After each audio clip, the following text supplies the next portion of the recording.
After 1815 Napoleon को defeat करने के बाद जितने भी कंजर्वेटिव्स थे, कंजर्वेटिव्स प्रैब जो थे, मेन मोनार्की जो थी आपकी यूरोप के अंदर, उन्होंने कांग्रेस ऑफ वियना एक फॉर्म की। जब उसको फॉर्म करने के बाद 1815 में उन लोगों ने मिलके नेपोलियन को डिफीट कर दिया बैटल ऑफ वाटरलू में, जो एक बेल्जियम की स्टेट थी। उसके बाद कुछ एक कंडीशंस थी लोगों की, कोई ट्रीटी साइन करनी थी, तो ट्रीटी साइन हुई जिसका नाम दिया ट्रीटी ऑफ वियना, क्योंकि वो साइन भी आपके वियना में ही हुई थी, कैपिटल ऑफ ऑस्ट्रिया।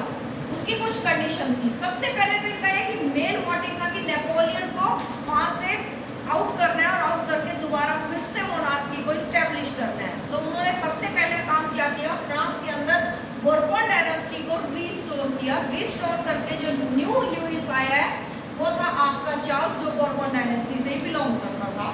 देन उन्होंने किया कि फ्रांस की जो बाउंड्री है एट प्रेजेंट, आज जो हम लोग बाउंड्री देखते हैं फ्रांस के पास, वो बाउंड्री 1815 से काम कर रही है। फ्रांस की बाउंड्री फिक्स कर दी फ्यूचर एक्सपेंशन के लिए, मतलब कि इन फ्यूचर फ्रांस अपनी बाउंड्री को एक्सपेंड नहीं करेगा। जितनी भी उसके पास टेरिटरीज थी जो नेपोलियन ने कंट्रोल की थी, वो भी उससे वापस छीन ली। तो France lost its territory under the control of Napoleon. जितनी भी नेपोलियन ने अपना एरिया ऑक्यूपाई कर रखा था वो सब वापस ले लिया, और जिस तरीके से उन लोगों को उसको डिस्ट्रीब्यूट किया वो ऐसे करेंगे हम लोग। A new series of state introduced, मतलब क्या था कि जो नेपोलियन का कंट्रोल वाला एरिया था उनको आपस में चारों कंट्री, चारों कंजर्वेटिव कंट्री, चारों प्रैब के मेंबर जो थे रोहित, उन सबको उसने कैप्चर, आपस में डिवाइड करना स्टार्ट कर दिया। पोलैंड को रशिया ने ले लिया, प्लस बेल्जियम जो था नीदरलैंड के पास चला गया जो ऑलरेडी ब्रिटेन के कंट्रोल में था। And north Germany, north Germany मतलब कन्फर्मेशन ऑफ राइन जो था नेपोलियन ने किया था। 300 जर्मन स्टेट्स को 39 स्टेट्स में यूनिफाई करने के बाद वो 39 जो स्टेट्स थी कन्फर्मेशन ऑफ राइन की, उनमें से नॉर्थ की 25 स्टेट्स गई आपके रूसिया के पास, और साउथ जो स्टेट थी 14 स्टेट हो गई आपके ऑस्ट्रिया के पास। साथ में जितने भी कंजर्वेटिव्स थे, इनका मेन मोटिव था नेपोलियन को आउट करना, और नेपोलियन ने जितने भी चेंजेस किए थे, मोस्टली चेंजेस को ये क्या कर देते हैं, कैंसिल कर देते हैं कि अब आपके नेपोलियन के अकॉर्डिंग काम नहीं होगा। जो उसके टैक्सेस थे या जो सिस्टम उसने इंट्रोड्यूस किया था, राइट टू प्रॉपर्टी जो था, उसने उन सबको बैन कर दिया। लेकिन ये इतने ज्यादा क्लेवर थे कंजर्वेटिव्स, जहां उनको लगा कि हमें इन चीजों से बेनिफिट होगा। बेनिफिट किस चीज से? बेनिफिट था जो आपका जितने जैसे मॉडर्न आर्मी था, एफिशिएंट ब्यूरोक्रेसी था नेपोलियन की, उन सब से आपके कंजर्वेटिव को बेनिफिट होना था, उन सबको अपने पास कंटिन्यू कर दिया। मॉडर्न आर्मी एफिशिएंट ब्यूरोक्रेसी के साथ काम करने लगे। डायनामिक इकोनॉमी जो थी उनको पता था कि इससे आपकी मोनार्की को एक स्ट्रेंथ मिलेगी।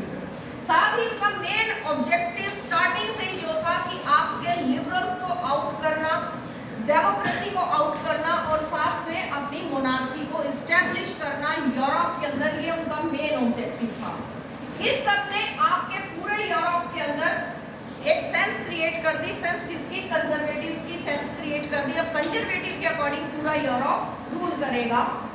बात करनी है कि जो एज ऑफ कंजर्वेटिव्स किस टाइम से एक्टिव होगी, 1815 टू 48 तक फुली एक्टिव रहेंगे कंजर्वेटिव्स।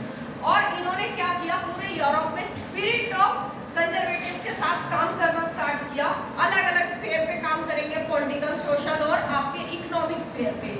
पॉलिटिकल स्फीयर पे जब वो काम कर रहे थे, उनको था कि गवर्नमेंट जो होगी, स्टेट को रन करना है कैसे, यानी आपकी कंट्री को रन करना है ट्रेडिशनल वे में। ट्रेडिशनल वे क्या था कि मोनार्की का सिस्टम होगा, और मोनार्की को हेल्प करने के लिए कौन आएगा? चर्च आएगा। इस काम के साथ उन्होंने कर लिया। बट नेपोलियन के टाइप की आर्मी और उनका एडमिनिस्ट्रेशन सिस्टम को भी उन्होंने फॉलो किया है।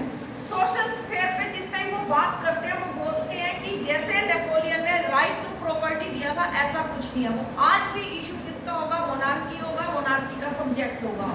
फिर फीमेल स्फीयर पे उसने जब बात की, तो फीमेल से रिलेटेड उन्होंने बोला कि फीमेल जो सब्जेक्ट होती है वो अपने हस्बैंड का या अपने फादर का होगी, भाई का या किसी और का उसके ऊपर कोई राइट नहीं होगा।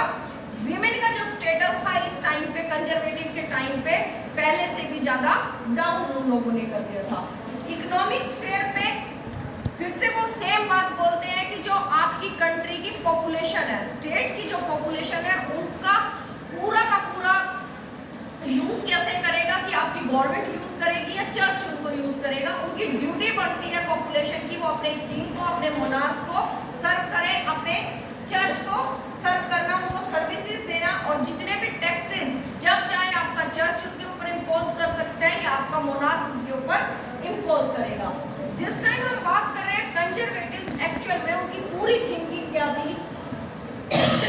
पहली बात, मोनार्क थे तो मोनार्क कैसे थे? ऑटोक्रेटिक थे, सॉरी। वो कोई भी अपने अगेंस्ट क्रिटिसिज्म या कोई भी डिबेट अपने अगेंस्ट वो टॉलरेट नहीं करते थे। कोई भी वो अपने डिसीजन लेते हैं, उनको अगर कोई क्रिटिसाइज कर रहा है उस चीज के अगेंस्ट उनको पनिश किया जाता था। उन्होंने सारी चीजों पे सेंसरशिप इम्पोज कर दी जो आपके फ्रेंच रेवोल्यूशन के आइडियाज को रिफ्लेक्ट करते थे, चाहे वो पोएट्री थी, चाहे कोई बुक्स थी, न्यूज़पेपर थी, सब चीज के ऊपर सेंसरशिप थी। जितनी भी एक्टिविटी उनके क्वेश्चन, उसके अगेंस्ट या उनके डिसीजन पे कोई क्वेश्चन रेज करती थी, उन सबको वो क्रश कर देते थे, उस चीज को खत्म कर देते थे, पूरी तरीके से दबा देते थे।